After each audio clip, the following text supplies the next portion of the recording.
درې خبرې د ښځې او د خاوند په منځ کې چې نفرتونه جوړي هغه زده کړلې.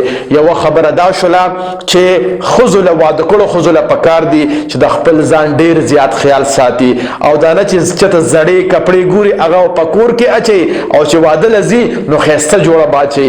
داسې نه دي پکار. او سړو له هم پکار دي چې په کور کې هم ځان صفا سوتره ساتي او چې کله بهر ځي نو بیا د هم ځان صفا او سوتره ساتي.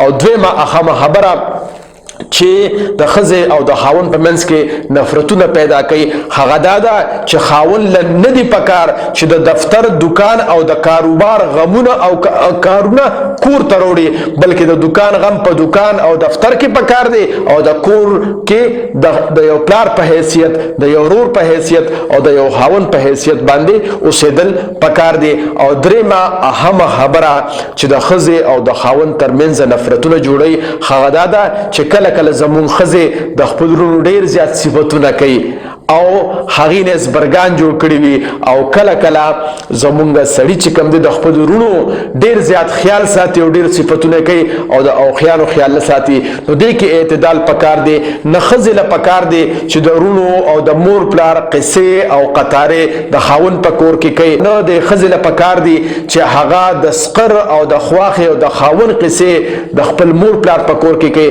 بلکې د هغه ځای خبرې دی هلته پرېږدي او د دې ځای خبرې دی دلته پرېږدي. د دغه ښځې او د خاوند په منځ کې به انشاءالله العظیم مینه او محبت وي او نفرتونه به کم وي. ستاسو د کتلو یو جهان مننه. که چېرې تاسو ته دا فایدهمند ښکاري نو خپل ملګرو سره ضرور شریک کړئ کیدای شي هغې ته هم فایده وشي. د خدای په امان.